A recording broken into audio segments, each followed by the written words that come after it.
Hey guys, back to my channel. তো তোমরা সবাই কিরকম আছো? আশা করি তোমরা সবাই ভালোই আছো। আর দেখো, আজকে হলো বুধবার। তো সকাল সকাল আমি চান করে রেডি হয়ে গেছি। এখন দেবো পুজো। আর এখন দেখো, সকাল সকাল তো বলতেছি, দেখো এখন কটা বাজে।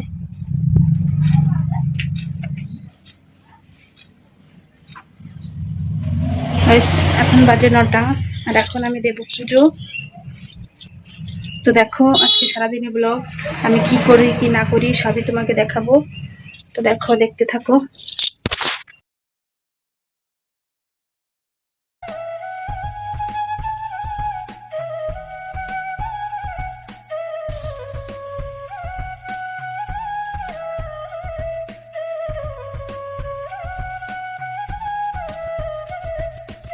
তো এখন যাব রান্না করতে, দেখি কি রান্না করি এখন। দেখো,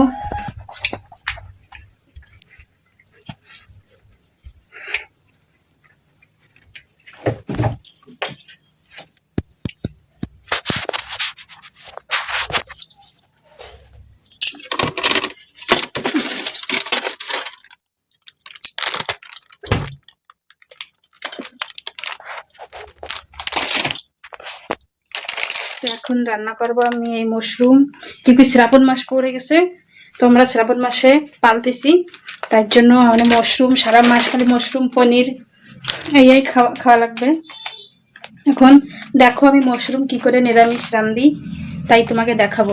তো দেখতে থাকো।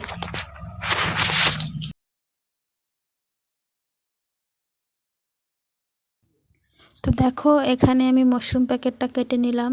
আর এই দেখো, এই যে মাশরুমগুলো তো অনেক দিন কালীমেলা থেকে এনে রেখেছিলাম।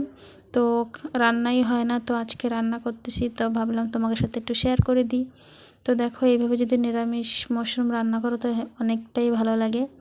আর আমি সবসময় মাশরুমটা এরকম রান্না করলে আমি এরকম উপরের ছালটাকে ফেলে দিয়ে দেখো আমি এই যে এই সাইজের করে কাটি, কেটে এই সাইজের করে কেটে তারপরে দেখো এই যে আর তোমরা কে কে মাশরুম খেতে ভালোবাসো তো কমেন্ট করো।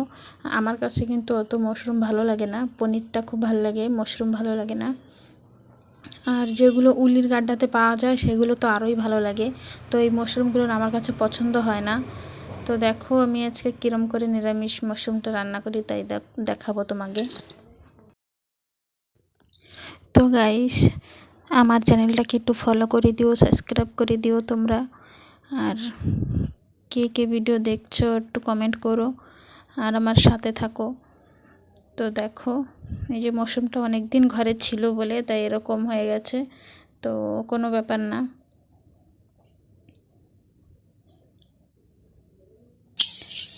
দেখো, মাশরুম কাটা আমার কমপ্লিট। তো 2-3 বার ঠান্ডা জল দিয়ে ধুয়ে নিয়েছি। এখন একটু গরম জলে অনেক সময় রেখে দেবো, তাহলে মাশরুমের যে একটা লাল লাল যে থাকে এটা পুরো বেরিয়ে যাবে। আর এখন অনেকটাই লেট হয়ে গেছে আমি রান্না করতে করতে। তো আমি এখানে প্রেশার কুকারে ভাতটা বসিয়ে দিয়েছি। আর রাইস কুকার भी আছে, তো রাইস কুকার ইউজ করি না। তো প্রেশার কুকারে ভাতটা রান্না করলে কি হয় গাইস, অনেকটাই ভালো লাগে খেতে। আর কোনো ঝামেলা হয় না, অল্প একটু সময়ের ভিতরেই হয়ে যায়। দেখো, এখানে আমি শুকনো লঙ্কা, টমেটো, আদা, জিরা নিয়ে নিলাম। তো দেখো এরকম করে নিয়ে নিলাম। আর তার সাথে নিলাম একটু গরম মশলাটা আমি একবারে মিক্সিতে দিয়ে দেবো, আমি পরে আর দিচ্ছি না, আমি একবারে দিয়ে দিচ্ছি। এরকম একবারে দিয়ে দিলেও ফ্লেভারটা খুব ভালোই আসে। আর দেখো, এগুলো দিয়ে দিচ্ছি, আমি খুব ভালো করে মিক্সি করে নেব। তো একা একা গাইস রান্না করি আর ভিডিও করাটা অনেকটা প্রবলেম হয়ে যায়। তো দেখো, ক্যামেরাটা উল্টো ধরে ফেলেছি আমি, পরে এডিট করতে যাই দেখি যে না এরকম উল্টো হয়ে গেছে, তা কোনো ব্যাপার না গাইস। তো দেখো, এখানে আমি কড়াই গরম করে তেল দিয়ে তেজপাতা জিরা দিয়ে দিলাম। তো এটাকে ভালো করে একটু ফুটতে দিতে হবে। তো তোমরা এরকম করে ঘরে রান্না করে মাশরুম খেয়ে দেখো, অনেকটাই ভালো লাগে।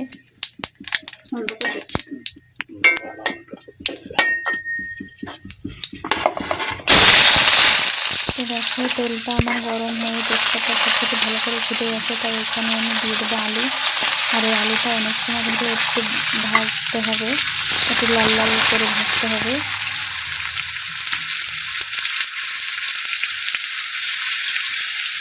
তো এখানে দিয়ে দিচ্ছি আমি লবণ আর কিছুটা হলুদ গুঁড়ো, কালারটা ভালো আসছে, লবণটা দিলেই অনেক ভালো হয়। তো দেখো এখানে কালারটা খুব ভালো এসছে। তো আমি আলুটা যতক্ষণ লাল লাল হচ্ছে ততক্ষণ ভাজবো।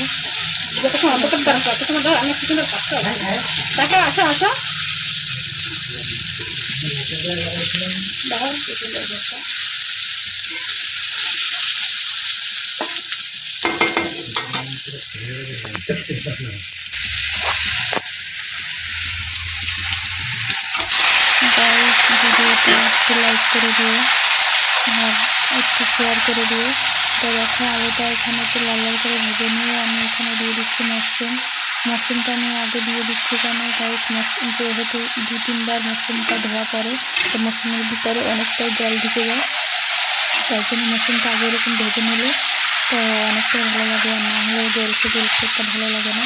তো দেখতে পাচ্ছি না কতটা জল বেরিয়ে গেছে। এই জলটা যত সময় শুকাবে তত সময় এরকম একটু ভাজতেই থাকবো।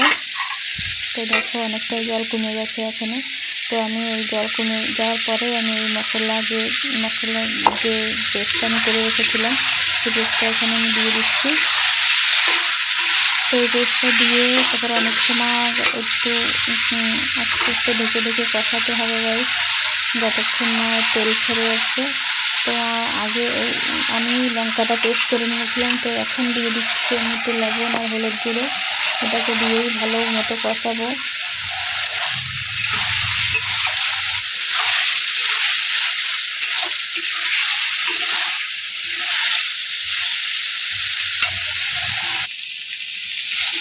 দেখো গাইস এখানে হয়ে গেছে আমার কষানো। তো আমি এখানে গরম জল করে রেখেছিলাম, সেই গরম জলটা আমি দিয়ে দেবো।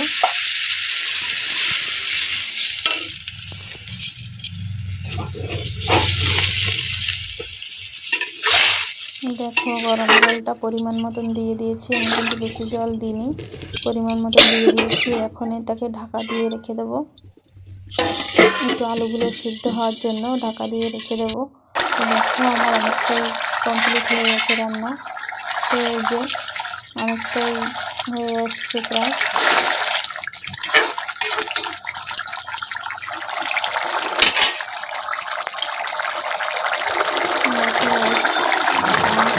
দেখছে গাইস হেভি টেস্ট হয়েছিল রান্নাটা। তো দেখো এই যে আমার কমপ্লিট। যেহেতু আমি পরে যেহেতু ভয়েস দিচ্ছি, তো আগে তো আমি খেয়েছিলাম তাই জন্য তোমাদের বলতে পারছি। তো দেখো এই যে কমপ্লিট আমার রান্না।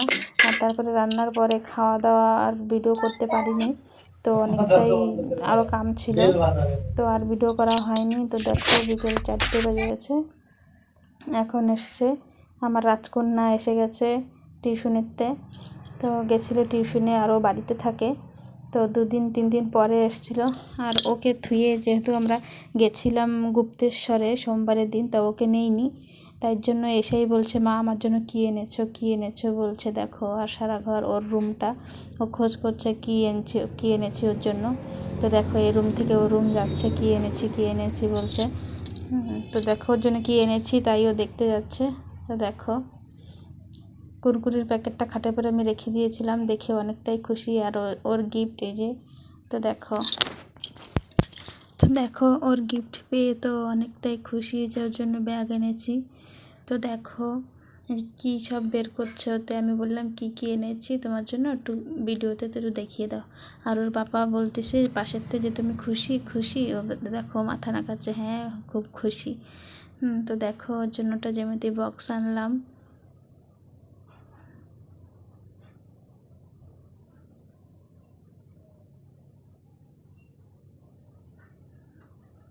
দেখো কি এনেছি, ব্রেসলাইটের ওয়াচ এসবই এনেছি। তো দেখো এই যে স্কুলেতে চলে আসছে এই যে, আর আসমনি মা কি আনছো তোমার জন্য, কইয়া তাই তো এদিকে দেখাও কি আনছি। আর ব্রেসলেট চুরি আনছে, আর এই যে সত্যি ব্রেসলেট আনছে, এই যে মেটি আনছে। কি আনছে দেখাও, ব্যাগ আনছে, আইফোন তো তুমি খুশি? তুমি এই কদিন কোনে ছিলা? আমার বাড়ি। কোনে ছিলা তুমি এই কদিন?